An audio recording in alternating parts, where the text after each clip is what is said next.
한 주간의 강명시 이슈를 전하는 이슈 클릭. 오늘은 저희가 두 가지 소식 준비를 했죠. 네. 첫 번째 소식은 이모경 의원이 21대 국회의원 중에서 자신이 발의한 법률안을 가장 많이 철회한 의원 중 2위에 올랐으며 여성 의원 중에서는 1위로 입법 철회녀라는 오명을 얻어 빈축을 사고 있다는 소식입니다. 네, 여기서 이제 문제가 되는 부분은 이분이 여성 국회의원 중에서는 1위고 그리고 299명의 국회의원 중에서는 2위다. 라고 하는 부분이 문제가 아니라 이모경 의원보다 더 많은 법률안을 철회한 분은 이렇게 얘기를 했어요. 수기를 거쳐서 시행착오를 줄이겠다. 앞으로는 조금 더 신중하게 하겠다. 반성의 취지의 발언을 한 것과 달리 이모경 의원은 우리가 뭘 그렇게 크게 잘못했냐. 다 핑계를 댔죠. 장애인단체가 이렇더라. 문체부에서 자료를 잘못 제출했다. 이렇게 해가지고 우리는 잘못한 게 없다라는 취지로 해명을 해서 그래서 더 많은 이제 비난을 사고 있는 거죠. 네. 두 번째 소식은 임의원의 선임비서관 S씨가 임의원을 부각하기 위해 광명시에 지역부를 두고 있거나 광명시에서 활동 중인 같은 당 소속 국회의원을 깎아내리는 뉘앙스를 풍긴 카카오톡 문자를 보낸 것이 뒤늦게 알려져 논란이 일고 있다는 소식입니다. 문제는 지금 듣보잡 커뮤니티에서 설문조사를 해서 이모경 의원이 299명의 국회의원이죠. 국회의장을 제외한 분 중에서 10위를 했다고 하는 부분이에요. 그럴 수 있죠. 듣보잡 단체에서 상 받았다고 하는 부분도 이렇게 자랑을 하는데 그게 중요한 게 아니라 그럼 그걸로 끝내야지. 양의원형은 153위를 했다. 양기대는 228위를 했다. 나는 이분들을 국민의힘인 줄 알았어. 아니 진짜 각 지역 비서관이 이렇게 본인의 어떤 그 오늘을 띄우기 위해서 깎아내린다? 국회의원은? 이건 좀 상식적으로 이해가 안 돼요. 그리고 더구나 최근에 이제 민주당 당무감사에서 양기대 의원이 상위권이었고 그다음에 이모경 의원이 하위권이었다고 저는 알고 있는데 그러면 거기에서 만약에 예를 들어서 을 지역에서 양기대 국회의원 10위를 했다. 이모경 의원이 200위를 했어. 그렇게 단체 문자를 날렸어. 난리가 났겠죠. 싸우자는 얘기냐 무슨 할 텐데 제2의 수박 전쟁을 하자 이러면서 그랬을 텐데 아니 이런 부분 그리고 이분의 얼마나 또 경솔한 분이냐 하면 지난번에 중앙대에서 억울한 죽음이 있었죠. 유가족이 이분을 찾아갔었죠. 그죠?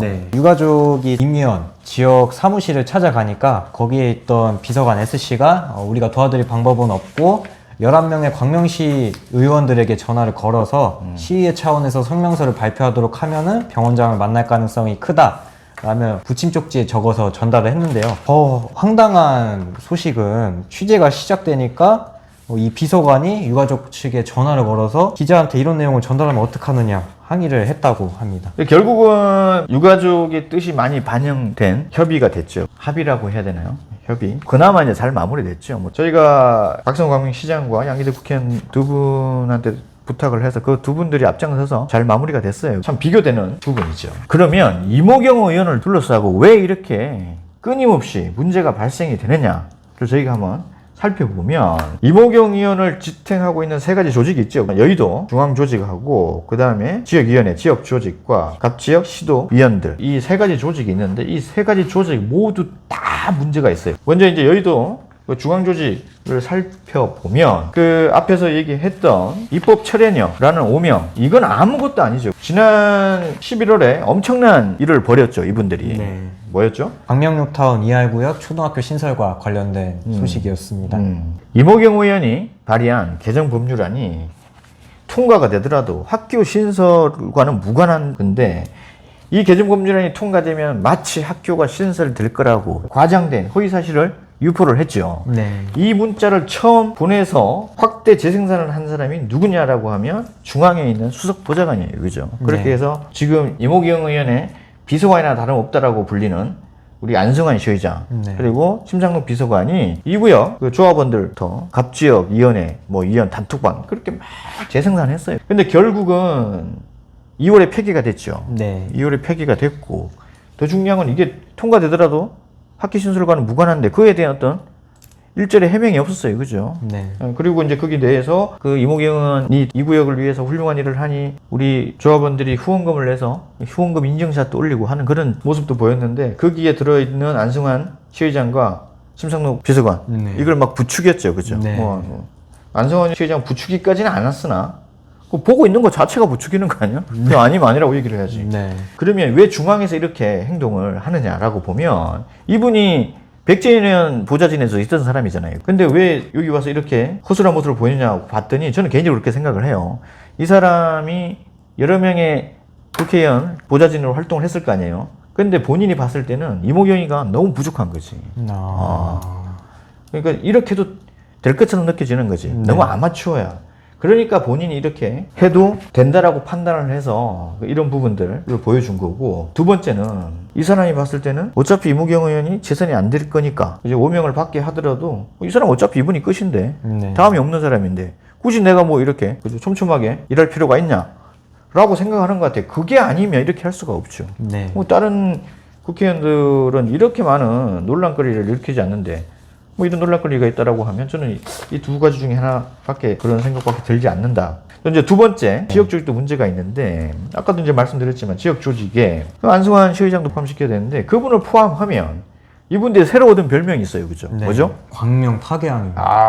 이제 엄청난데 이유가 있죠. 그죠? 네. 예. 일단 좀 스토리를 들려드리자면은 이들이 처음에 이현주 전 의원 보좌진 생활을 했으나 이제 이현주 의원이 여러 불미스러운 논란으로 광명을 떠나게 되었습니다. 그러자 이들은 차기 광명시장으로 유력했던 A씨 밑에서 시장이 되는 것을 돕다가 또 A씨가 불미스러운 일이 생겨 정계 은퇴를 한 상태에 이르게 됩니다. 또 그러니까 이들이 이제 21대 총선을 앞두고 강신성 위원장 캠프에 합류를 하게 되는데요. 이 강신성 위원장도 결국에는 경선에서 양기대 의원한테 패배를 하게 됩니다. 그렇다 보니까 이제 사람들이 이제 이모경 의원 차례구나 이런 얘기들을 많이 하고 있습니다. 그 주변에서 그런 얘기 너무 많이 하죠. 그죠? 저희가 너무나 잘 알고 있지만 징크스는 깨지지 않죠. 네. 본인이 깨고 싶을 뿐이죠. 네. 그래서 이 결과 이제 곧 나오죠. 그러니까 뭐 이 징크스가 깨지나 안 깨지나 저희가 한번 확인해 볼 수 있을 것 같고. 자, 그럼 마지막으로 광명 갑지역을 기반으로 하는 시도의원들이 있죠. 그죠? 네. 이분들도 전혀 뭐 이모경 의원을 위해서 활동하는 것 같지는 않아요. 누구는 보이지도 않고, 누구는 또 자기를 위해서 정치를 하고. 각자 도생하는 모습인데, 민주당 한 그 인사가 갑자기 있는 모 정치인을 두고 처음에는 참 기대를 많이 했으나 여기에 있으면서 많이 변질되고 있는 것 같다. 네. 라고 해서 좀 안타까움을 표하시던데, 저도 동의를 하고, 아니, 갑지역 이 조직이 광명 정치를 후퇴시키는 거 아닌가? 라는 그런 생각도 들어서 참 안타깝다. 그래서 전반적인 상황을 저희가 한번 분석을 해봤죠. 뭐 중앙 조직, 지역 조직, 그 다음에 갑지역을 기반으로 하고 있는 이 시도 정치인들까지 저희가 한번 살펴봤는데, 유기적인 결합은 커녕 물리적 결합도 되지 않는 이런 조직으로 내년 선거를 준비를 한다. 저는 어려운 싸움이지 않을까라는 생각이 듭니다. 어제 후쿠시마 오염수 방류가 있었죠. 네. 정 기자 어떻게 생각하세요? 시민들한테 좀 설득을 구하고 나서 이렇게 방류를 할 수 있도록 정부가 했었으면 좋았을 텐데 그러지 않은 것 같아서 좀 많이 안타까웠습니다. 저는 두 가지가 참 안타까운데, 일본은 그 경제적으로 비용이 가장 저렴한 방법을 선택을 했죠. 해양으로 오염수를 방류하는 게 300억인가 400억 정도밖에 안 든다 그러더라고. 네. 그렇게 가장 저렴한 방법을 선택을 했는데 왜 우리나라가 2천억을 들여서 우리 수산업자를 위해서 2천억의 예산을 준비를 해야 되냐? 저는 이게 말이 안 된다고 생각을 해요. 일본에서 2천억을 받아도 시원찮을 마당에 네. 왜 2천억을 이렇게 들여서 수산업자들 위한 예산을 써야 되느냐? 그래서 말씀하신 것처럼 왜 지금이냐? 제가 윤석열 대통령이면 일본에 얘기를 하겠어요. 이왕 방류할 거면 내년 총선 끝나고 8개월만 좀 딜레이 좀 시켜달라. 네. 지금 여러 가지 비판받고 있는 부분들, 정치는 아닙니까, 대통령이? 네. 그런 부분을 생각을 하면서 시간을 벌면 그 사이에 또 시민들한테 동의를 얻는 그런 과정, 이런 해법도 찾을 수도 있을 텐데, 아니, 이렇게 무리하게 방류를 이렇게 서두르는 거. 그래서 저는 다 잘못됐다. 네. 라는 생각이 듭니다. 자, 오늘도 시청해 주셔서 고맙습니다.